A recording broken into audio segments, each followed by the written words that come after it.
Happy Hoarder here, and I am so excited to be participating in the Dolls Gone Goth Wedding Challenge, hosted by Jay of J Dolls UK and Morna of Dolls Rescue. Thank you, ladies, because you always come up with the best challenges.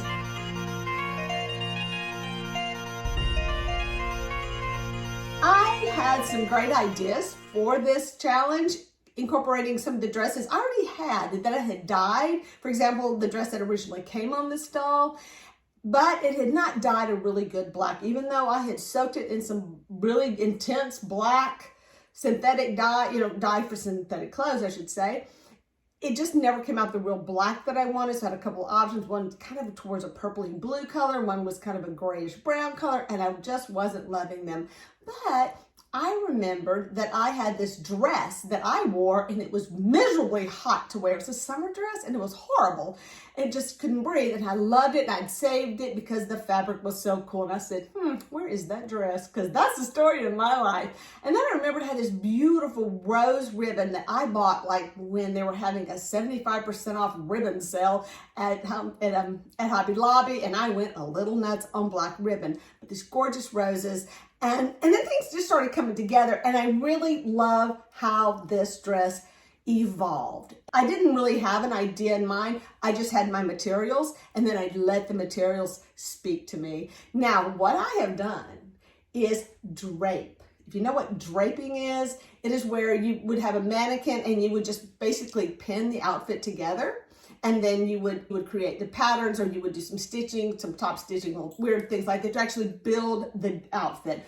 There's no sewing involved on this dress. It's all pins. It's all hidden away too. I have a couple of issues with this doll, so I really can't really sell her like she is. So definitely I'm not going to sell her with a bunch of pins in her. I was just dying to paint hands black to look like gloves. And I said, this is a doll. This is what I'm doing this with. But this is very fragile. I mean, you barely nick these little fingers. I've already done it 3 times and the paint will come off. So whoever I would actually sell this doll to would have to know how to do a little touch-up work, because that's what happened. Little things like that. And the other thing, this doll is just weird. She has one leg significantly longer than the other, which has been a constant battle. She had really fat arms, really fat fabric part of her arms, and I had to pull all the stuffing out.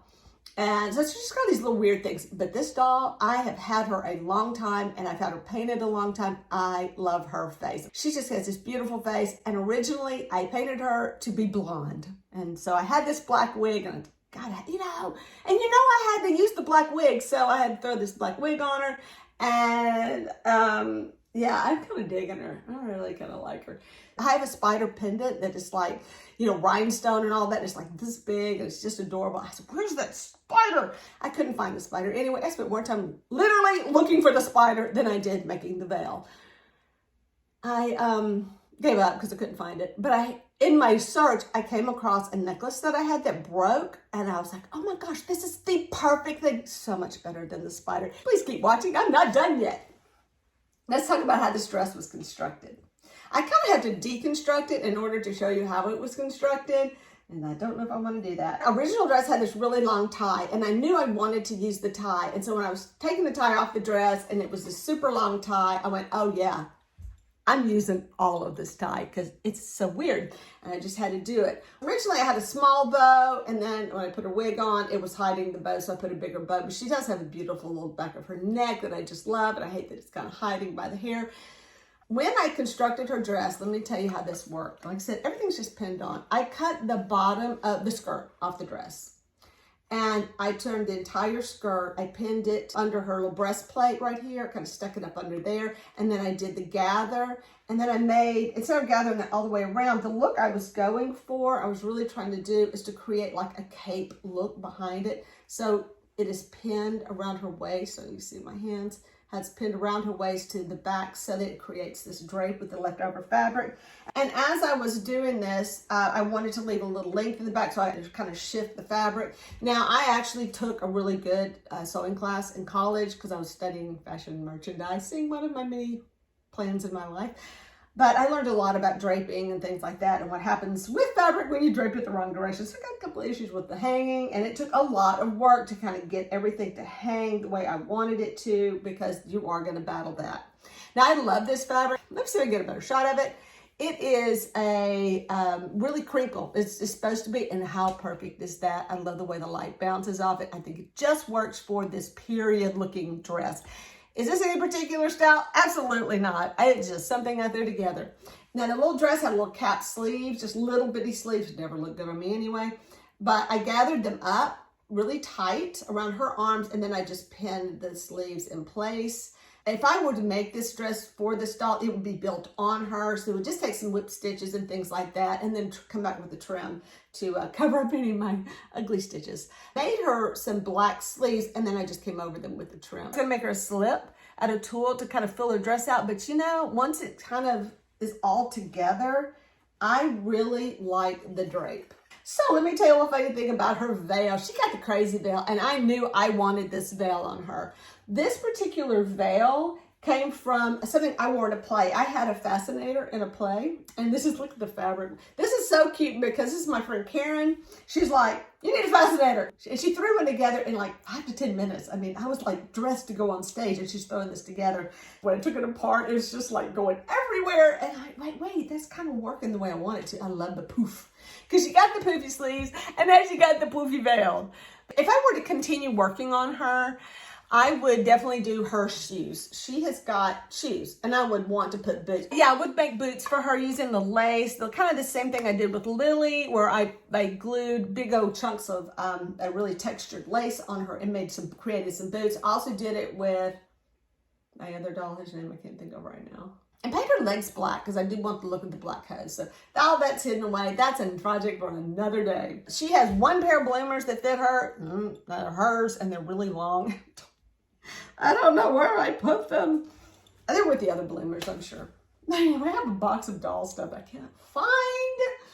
Yeah, it's part of my cray-cray life. Anyway, I know if you do what I do, you know exactly what I'm talking about. So yeah, I love making this dress. It was just very cathartic for me. I suffer greatly with fibromyalgia, and of all days, yesterday was a really bad day. I was having some problems with technology yesterday, and I needed a break. I needed to do something creative. So it took me a couple of hours to really put all this together.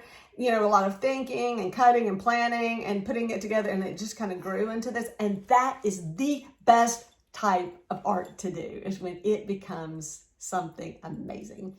So yeah, I haven't named her. Like I said, I haven't figured it out. I feel like I haven't spent enough time with her to name her, which is weird because I painted her face maybe 3 years ago, and she's just been hanging out in my studio with just her head on a spike. Oh, it was horrible.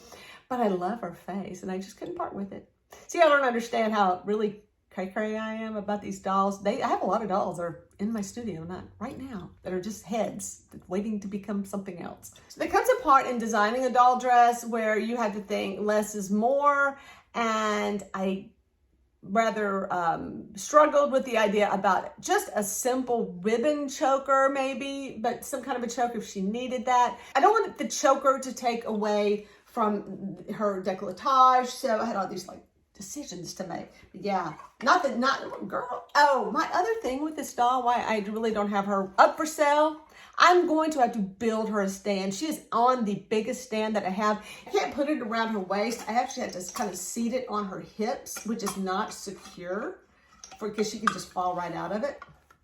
So yeah, and land face first and break. So she and I are having some talks about, you know, what's her deal, and how we can make her better. And one thing is to make her own stand that she can stand up in and not fall over. So it had to be something a bit more permanent. When I do make her, she will be come with a lot of warnings. Sorry, girl. I did make her a bouquet because I really, really love her hands. And I think I could put them together, you know, and put something in them. I mean, she could stand this way, but I would cover up her hands. And I don't know what to do because I do love these elegant little hands. And, you know, the black gloves, I think, just came together really well. I love this dress. I love how it came together. I'm just shocked that I pulled this off. And I was really worried and kind of sad because I thought, I'm not going to be able to get this done. I've got so many other projects going on, including Dead Fairies. See my next video. Part 2 of my Dead Fairies is coming up. Something I had to work on today. I'm so excited to be working on my Gothic dolls again. I really got to get in my studio and have some fun. So hey, thanks for watching, and please hit like and subscribe if you haven't, and leave me a comment because I do love to talk about my Gothic girls. And hey, hit that notification button because sometimes I make really good videos. Bye!